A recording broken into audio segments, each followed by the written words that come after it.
Assalamualaikum warahmatullahi wabarakatuh. Perkenalkan, nama saya Musfira Ahmad. Saya adalah dosen program studi ilmu keperawatan Fakultas Kedokteran Universitas Samratulangi. Pada kesempatan kali ini, saya akan menjelaskan terkait mata kuliah yang saya ampu, yaitu mata kuliah keperawatan HIV/AIDS dengan prinsip DIA atau Delivery, Interaksi, dan Assessment. Mata kuliah ini merupakan mata kuliah wajib dengan bobot 2 SKS, terdiri dari 1 SKS teori dan 1 SKS praktikum.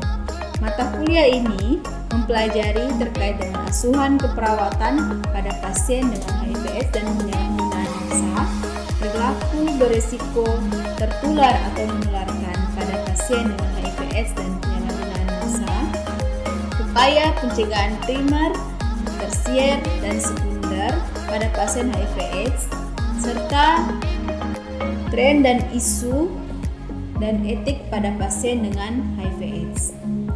Nah, untuk tahap delivery, saya akan membahas terkait capaian pembelajaran dan bahan kajian. Untuk capaian pembelajaran pada mata kuliah keperawatan HIV/AIDS terdiri dari 5 capaian pembelajaran, yaitu yang pertama, setelah menjalani proses belajar mengajar, mahasiswa mampu melakukan asuhan keperawatan pada kasus dengan HIV/AIDS dan penyalahgunaan maksa. Yang kedua, mahasiswa mampu melakukan simulasi pendidikan kesehatan pada kasus dengan HIV/AIDS dan penyalahgunaan maksa.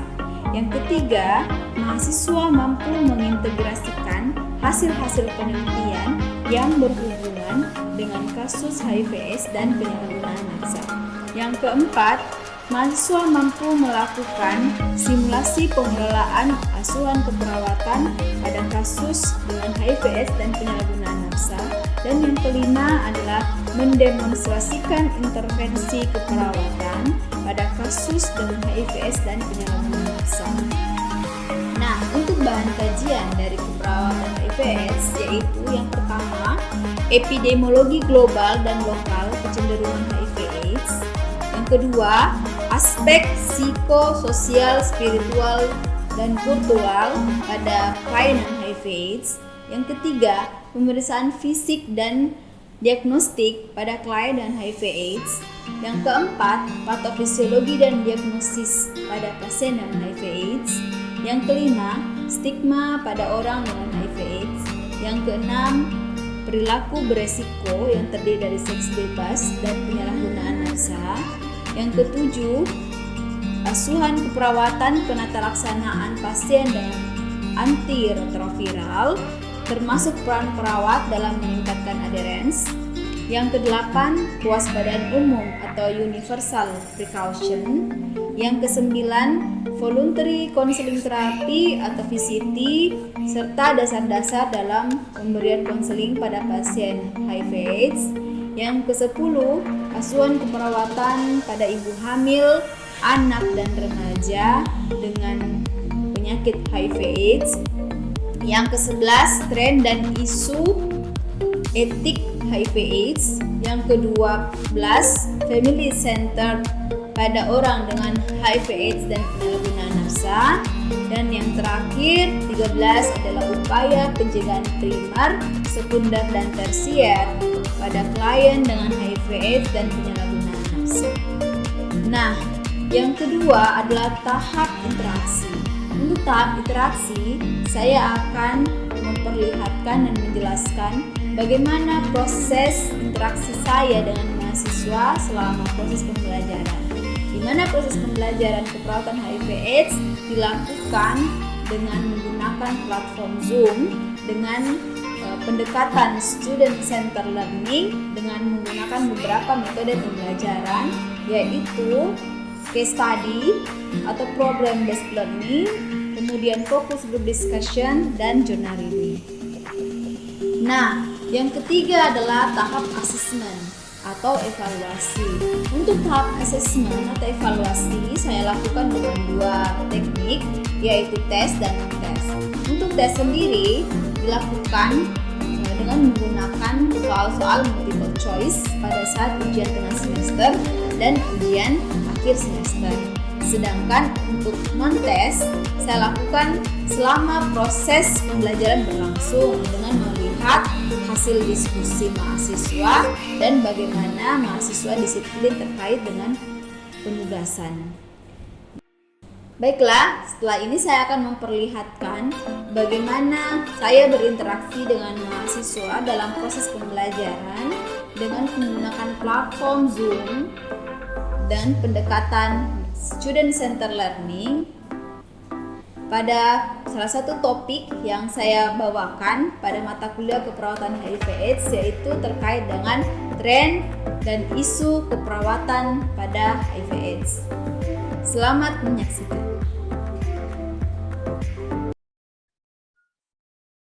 Assalamualaikum warahmatullahi wabarakatuh dan selamat pagi adik-adik sekalian. Seperti kontrak pembelajaran kita pada pertemuan yang lalu ya, bahwa hari ini kita akan membahas terkait dengan topik tren dan isu keperawatan. Ini masih sama dengan capaian pembelajaran yang sebelumnya, yaitu capaian pembelajaran pengintegrasian hasil penelitian ke dalam pelaksanaan pasien dengan HIV/AIDS. Baik, nurse share screen dulu terkait materi yang kita akan bawa hari ini, di mana materi ini juga nurse sudah sematkan ya ke dalam e-learning Unsrat. Jadi adik-adik sudah bisa mendownload materi ini dari sejak pekan lalu. Jadi ya saya harapkan adik-adik sekalian sudah memahami konsepnya ini untuk pertemuan kita pada pagi hari ini agar lebih mudah lagi dipahami ya. Sudah membaca materinya agar mudah memahami materi kita pada pagi hari ini. Baik, sebelum memulai, ini tadi capaian pembelajaran yang kita akan peroleh ya, yang kita harapkan. Yang pertama, setelah mempelajari materi ini, mahasiswa diharapkan mampu menjelaskan konsep etik dan hukum dalam urusan keperawatan pasien HIV/AIDS, informed consent untuk tes HIV/AIDS, konsep kerahasiaan dalam urusan keperawatan HIV/AIDS, dan stigma dan diskriminasi orang dengan HIV/AIDS. Nah, baik, sebelum kita mulai, kita nurse mau mencari tahu sejauh mana pemahaman kalian terkait dengan tren dan isu keperawatan HIV/AIDS itu dari materi yang nurse sudah bagikan ke e-learning dan yang sudah kalian pelajari sebelum kita memulai perkuliahan pada pagi hari ini. Kita mengadakan kuis ya, kuisnya santai saja dalam bentuk Kahoot ya, kuisnya Kahoot. Jadi silahkan buka website kahoot.it ya, kahoot.it untuk kita memulai gamesnya. Baik, nurse share screen dulu untuk PIN-nya ya.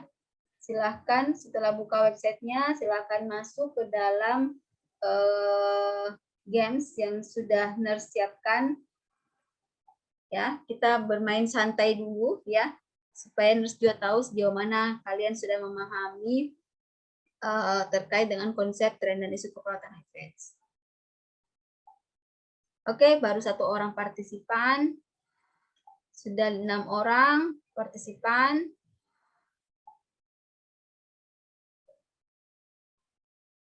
Oke, lanjut 7 orang partisipan. Ya, kita tunggu 1 orang lagi ya.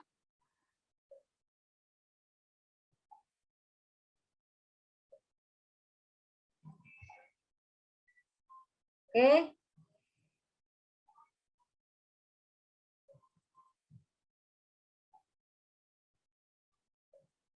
Oke, kita start ya gamesnya.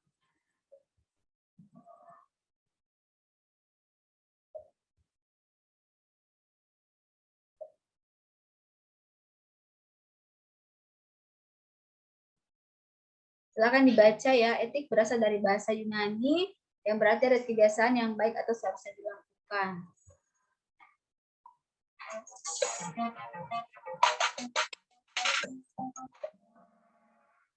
Oke, jadi 6 orang yang menjawab benar. Oh, ada yang tak keluar ya, 1 orang.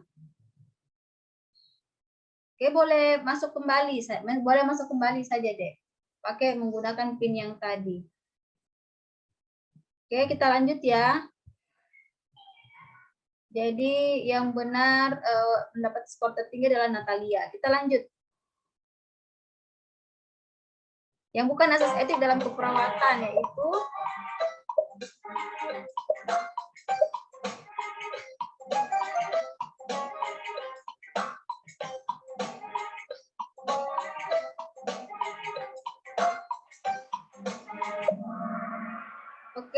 yang benar adalah terkait dengan punishment dan reward. Yang benar 5 orang ya. Kita lihat siapa yang menjadi skor tertinggi. Oke, nama si Natalia. Kita lanjut lagi ya. Tugas perawat dalam informed consent adalah memastikan bahwa informed consent telah meliputi 3 aspek penting kecuali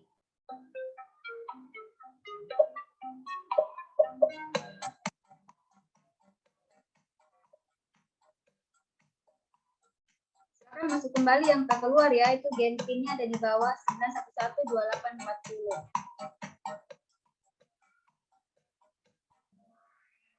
Baik, jawaban yang benar adalah mengintimidasi dan memaksakan tindakan yang diberikan.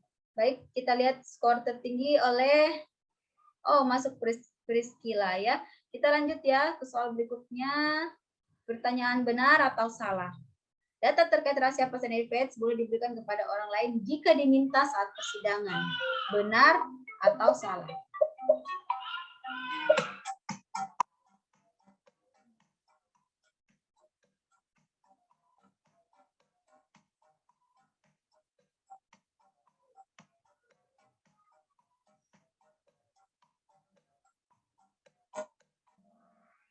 Oke, yang benar ya. Jawabannya benar. Jadi kita lihat siapa yang skor tertinggi. Oke, masih tetap Priscila ya dengan skor 3.744. Oke, lanjut ya. Pertanyaan terakhir, benar atau salah? Stigma dan diskriminasi memiliki definisi yang sama. Benar atau salah?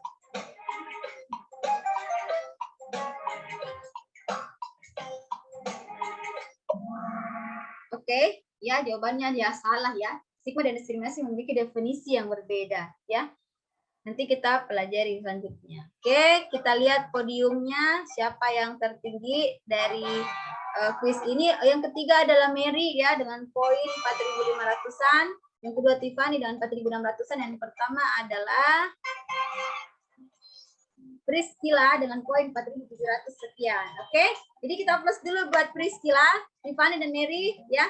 Jadi nurse menganggap bahwa adik-adik itu sudah membaca ya materi yang sudah diberikan ya di dalam e-learning. Jadi nurse tinggal sedikit memberikan arahan agar lebih dipahami lagi. Baik, selanjutnya kita masuk ke materi yang akan kita pelajari pada hari ini, yaitu tren dan isu keperawatan. Nah, kita lanjut ya. Jadi tadi sudah sebagian besar dari materi yang kita pelajari itu sudah ada di Kahoot ya tadi ya, terkait dengan stigma, diskriminasi, kerahasiaan, informed consent ya, dan konsep etik dan hukum dalam asuhan keperawatan. Jadi sudah ada 3 orang yang memiliki urutan besar ya dalam Kahoot. Jadi semoga kuis tadi menyenangkan ya. Oke, konsep etik dan hukum dalam asuhan keperawatan berdasarkan bahasa Yunani bahwa etik itu berasal dari kata ethos ya, berarti ada kebiasaan yang baik atau yang seharusnya dilakukan. Kemudian dalam organisasi profesi kesehatan, pedoman untuk melakukan tugas dan profesi dirumuskan dalam bentuk kode etik keperawatan ya, yang penyusunannya mengacu pada sistem etik dan asas etik yang ada. Kemudian selanjutnya asas etik dalam keperawatan yaitu menghormati, otonomi klien, kejujuran, tidak merugikan, batas manfaat, kerahasiaan, dan keadilan. Jadi kita harus menghormati otonomi klien pertama. Kemudian harus jujur ya, bersikap jujur kepada klien kita ya, utamanya pada pasien HIV. Tidak merugikan, asas bermanfaat, karena kalau asas manfaat itu artinya harus sesuai dengan standar operasional prosedur. Kemudian menjaga kerahasiaan pasien dan menjaga keadilan ya, harus adil untuk semua pasien, tidak boleh membeda-bedakan, tidak boleh ada diskriminasi ya. Prinsip etik yang harus dipegang oleh seorang masyarakat nasional dan internasional dalam menghadapi HIV/AIDS adalah harus empati, solidaritas, dan bertanggung jawab. Ini berdasarkan Kementerian Kesehatan Republik Indonesia 2007. Kemudian informed consent. Jadi tugas perawat dalam informed consent adalah memastikan bahwa informed consent telah meliputi 3 aspek penting. Yang pertama harus sukarela ya, tidak boleh dipaksa. Ya, tidak boleh ada intimidasi di situ. Kemudian perawat yang memiliki kapasitas atau kemampuan untuk memberikan pemahaman kepada si pasien. Jadi yang harus melakukan memberikan informed consent itu yang memang memiliki kapasitas ya, capable untuk memberikan informed consent. Kemudian persetujuan harus diberikan setelah informasi yang cukup sebagai bahan pertimbangan pasien ya. Jadi tidak boleh kasih persetujuan tanpa diberikan penjelasan terlebih dahulu. Kemudian kerahasiaan. Tenaga kesehatan mempunyai kewajiban etik melindungi hak klien tersebut dengan tetap merahasiakan apapun yang berhubungan dengan klien. Hak klien atas kerahasiaan ini juga dilindungi oleh hukum, sehingga apabila kita melanggar, kita bisa terkena sanksi hukum. Selanjutnya, kerahasiaan. Jadi ada beberapa pengecualian di mana kerahasiaan itu bisa dibuka ya. Pertama, berhubungan dengan administrasi, utamanya administrasi rumah sakit ya, dalam segi pembayaran, apalagi dengan menggunakan asuransi misalnya. Bila kita dimintai keterangan di persidangan, ini kalau misalnya ada masalah dengan hukum. Kemudian informasi bisa diberikan pada orang yang merawat atau memberikan konseling, dan informasi diberikan dengan tujuan untuk merawat, mengobati, atau memberikan konseling pada pasien. Kenapa hal ini harus dilakukan? Supaya yang merawat itu bisa menjaga dirinya ya, menggunakan APD misalnya ya, terus berhati-hati dalam penggunaan jarum suntik dan lain-lain ya. Kemudian informasi diberikan kepada Kemenkes, ini berdasarkan dengan instruksi Menkes ya nomor 72. Jadi setiap yang memiliki gejala atau dinyatakan positif HIV/AIDS itu harus dilaporkan di Kementerian Kesehatan. Ini gunanya adalah sebagai data ya. Karena Kementerian Kesehatan itu selalu memperbaharui datanya setiap tahun, berapa kenaikan HIV/AIDS atau berapa penurunan pasien HIV/AIDS setiap tahunnya, seperti itu. Kemudian informasi juga bisa diberikan pada pasangan seksnya atau keluarganya. Misalnya keluarganya meminta ya, supaya misalnya keluarga juga bisa menghindari, misalnya dari istrinya yang masih negatif, supaya dia tetap negatif, tidak positif, seperti itu. Ya, oke. Stigma dan diskriminasi. Tadi ini ada di soal ya. Apakah stigma dan diskriminasi definisinya sama? Beda ya. Stigma itu bagaimana orang mencap buruk, memvonis seseorang buruk ya. Misalnya bilang pasien HIV/AIDS itu bisa menular misalnya dengan sentuhan. Itu kan melakukan stigma ya, padahal belum tentu, tidak seperti itu ya. Bahwa HIV/AIDS itu tidak menular hanya dengan sentuhan. Jadi stigma pada orang dengan HIV/AIDS menunjukkan bahwa 72% orang yang berpendidikan cukup atau SMA kurang menerima orang dengan HIV/AIDS dan hanya 5% yang cukup menerima. Jadi justru malah yang berpendidikan tinggi yang sering melakukan stigma kepada penderita HIV/AIDS. Kemudian diskriminasi. Diskriminasi adalah bagaimana seseorang itu melakukan tindakan membeda-bedakan ya. Dia menghakimi berdasarkan status HIV/AIDS-nya, ya. Jadi bagaimana dia mendiskriminasi seorang pasien HIV/AIDS, membeda-bedakan dengan pasien yang lain, ya seperti itu. Jadi itu yang tidak boleh, itu adalah keliru.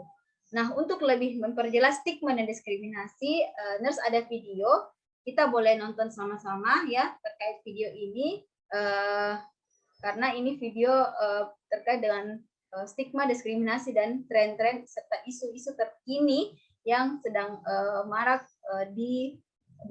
pada materi keperawatan HIV/AIDS. Baik, silakan kita semua menyaksikan bersama.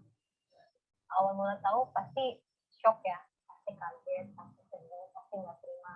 Untuk ya depresi juga sih, sempat pengen terjun waktu dari lantai 12.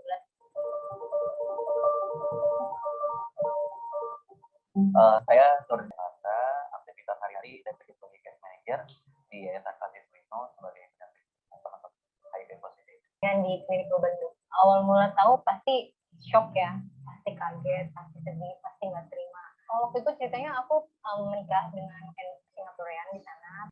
HIV-nya itu ada tes HIV-nya gitu. Ternyata dapat surat edaran dari dokter terjun aku dari lantai 12 sampai akhirnya aku butuh pengobatan, aku butuh dukungan gitu. Waktu itu saat itu suami aku nggak mendukung sama sekali gitu untuk aku mengakses pengobatan. Akhirnya aku pilih pengobatan di Jakarta. Ketika pertama kali saya terjadi masalah HIV positif kepada tanggal 2012, yang terpikir gue bakalan mati, ya gue harus cerita nih ke orang tua gue gitu kan. Selesai kita sholat berjamaah, sholat bareng, cerita kalau saya HIV positif, dan ya mereka orang tua hanya bisa nangis, dan besoknya langsung diantar ketemu. Dibilang cinlok juga enggak ya. Pada waktu itu kebetulan saya memang lagi bertugas di rumah sakit gitu kan. Dia datang, namanya teman sharing, lu gimana gitu kan, jadi kawinnya jadi nikah nggak gitu sama pacarnya untuk kok lu nggak jadi nikah gitu kan, mau nggak kamu sama gue gitu kan. Nah, udah akhirnya dari situ ya inilah saya kita baru jadi kita pilih tanggal 1 Desember Hari AIDS. pas peringatan Hari AIDS sedunia. Jadi kita sama-sama dalam artian kita meskipun sama-sama itu positif, kita bisa saling masuk kegiatan yang positif, yang baik, informasi pada orang lain. Sebenarnya penyakit HIV ini virus yang tidak mudah untuk menularkan, dari tingkat pengetahuan mereka ya, mereka melakukan stigma-stigma seperti ini. Kalau aku pribadi sih dari teman-teman nggak ada sama sekali ya, malah kalau diskriminasi datang itu dari kakak sepupu aku yang notabene dia basicnya bidan, karena tinggal di rumahnya waktu itu, terus dia yang di atas aja ya, yang di bawah nggak usah dipakai katanya. Ya katanya sih takut ketularan. Aku sih mikirnya mungkin si kakak ini nggak ngerti kali penularannya, makanya dia berbicara seperti itu. Jadi ya udah lama-lama aku tuh mulai atau emang segampang itu gitu. Sampai akhirnya ya udah aku banyak belajar. Saya ingin mengedukasi teman-teman saya yang lain bahwa lu HIV itu masih bisa bahagia, dan lu HIV positif, dan yang penting pasangan lu partner lu tahu gitu dengan status lu gitu. Lu nggak perlu takut. Kita berangkat dua dengan program punya ini supaya anak kami menjadi. Karena gimana caranya yang mereka yang tadinya nggak tahu kalau ternyata orang positif itu bisa nikah, bisa punya anak, apalagi anak yang negatif, dan apalagi orang positif itu juga bisa nikah sama orang yang negatif gitu kan. Itu kan kayak ilmu banget gitu buat orang yang nggak tahu. Buat masyarakat pada umumnya jauhi virusnya, bukan orangnya. Untuk teman-teman yang merasa beresiko, pernah melakukan hal-hal yang beresiko, pernah tidak pakai pengaman. Jadi jauhi orangnya, bukan penyakitnya. Jauhi penyakitnya, bukan orangnya. Tetap semangat. Kalau memang teman-teman sudah memberanikan diri untuk coming out dan terbuka, untuklah kepada masyarakat, bukan untuk diri. Itu dalam artian khawatir kita masih bisa bekerja, kita masih bisa bergaul dengan teman-teman, tidak perlu takut untuk stigma ataupun diskriminasi. Dengan kita coming out, kita terbuka, kita menunjukkan kepada mereka, terus-terusan ditutup diri, ya mau sampai kapan gitu kan? Oke, tadi ya terkait stigma dan diskriminasi. Bahkan sudah ada juga terkait dengan tren-tren terbaru ya, bahkan bisa hamil positif, pasutri yang sama-sama positif bisa hamil anaknya negatif ya, seperti itu. Kita lanjut ya. Jadi berikutnya adalah kita melaksanakan journal reading untuk mengisi waktu yang beberapa menit lagi ini. Kemudian nanti adik-adik membagi beberapa 3 kelompok ya. Kemudian buat fokus group discussion, diskusikan, cari 2 artikel internasional yang implementatif ya, yang bisa maksudnya bisa diimplementasikan. Kemudian buat dengan metode PICO, Problem, Intervention, Comparison, dan Outcome. Nah, untuk metode ini dan penjelasan dari penugasan ini, silakan baca di e-learning Unsrat ya. Nurse sudah sematkan ke dalam e-learning Unsrat ya, terkait penugasan tersebut dan rubrik penilaiannya apa. Baik, jadi di sini ya sudah ada ya untuk topik tren isu etik dan legal pada pasien HIV/AIDS. Di sini sudah ada materi ini dari sejak pekan lalu ya, sudah disematkan dan saya lihat sudah banyak yang mendownload ya di sini. Kemudian ini tugas jurnal readingnya, ini dia 2 arahan tugasnya. Ini dia telah jurnal dengan metode PICO yang sudah sematkan dalam bentuk Word, tinggal langsung diisi. Kemudian ini materi ya terkait tren dan isu etik dan legal pada pasien HIV sesuai dengan bahan ajar, buku ajar keperawatan HIV/AIDS yang nurse buat ya, karangan nurse. Kemudian di dalam sini silakan diklik di tugas jurnal reading ini, akan ada muncul rubrik penilaian apa saja yang menjadi penilaian dari penugasan yang nurse berikan. Jadi silakan buka di e-learning Unsrat masing-masing mahasiswa ya. Batasnya besok pukul 20.00 ya, sudah ada jelas di sini ya batas untuk memasukkan telaah berdasarkan PICO. Oke. Baik, sampai di sini ada yang mau ditanyakan terkait materi ataupun terkait penugasan? Silakan raise hand.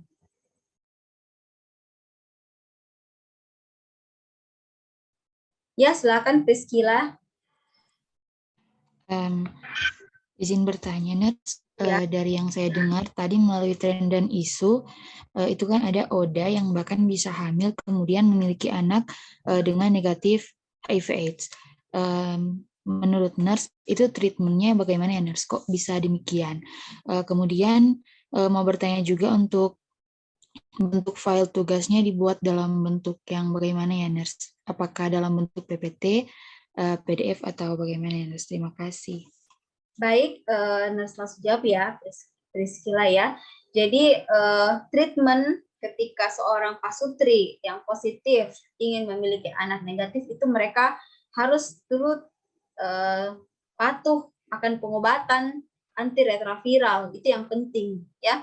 Kenapa? Dengan patuh pengobatan antiretroviral mereka bisa mengontrol antibodi ya yang dihasilkan oleh limfosit T yang namanya CD4.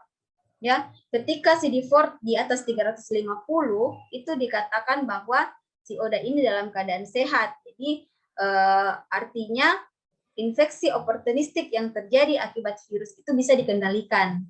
Nah, untuk pasutri yang ingin hamil biasanya ditingkatkan lagi batas ambang CD4-nya berdasarkan penelitian yang baca ya, itu menjadi 500. Jadi dua-duanya ketika ingin melakukan hubungan seks itu harus diukur CD4-nya. Tidak boleh naik turun, harus stabil di 500 ya. Selama hamil pun si ibu harus memiliki CD4 500 ke atas. Tidak boleh sampai drop, tidak boleh sampai turun. Jadi dia tetap harus menjalani pengobatan antiretroviralnya ya secara teratur seperti itu. Itu treatmentnya ya. Kemudian untuk penugasan, jadi penugasannya yang diupload kan tadi nurse sematkan dalam bentuk Word supaya boleh diedit. Yang diupload dalam bentuk PDF. Jadi silahkan convert ke dalam PDF, kemudian upload tugasnya paling lambat besok pukul 20.00 ya. Jika waktunya lebih dari itu nanti akan mengurangi poin daripada adik-adik sekalian berdasarkan rubrik yang sudah nurse berikan di e-learning Unsra. Baik, apakah masih ada yang ingin ditanyakan? Nah, berhubung karena waktu kita juga sudah selesai ya. Demikianlah materi kita pada hari ini terkait dengan keperawatan HIV/AIDS dengan topik tren dan isu keperawatan pada pasien dengan HIV/AIDS. Semoga materi yang nurse berikan ini bermanfaat untuk adik-adik sekalian ya, utamanya nanti dalam praktek profesional ya. Mohon maaf jika ada kesalahan kata dari nurse. Demikian, semoga bermanfaat. Assalamualaikum warahmatullahi wabarakatuh dan terima kasih. Sampai jumpa ya adik-adik ya. Selamat pagi, Nars. Selamat pagi, Nars. Selamat pagi.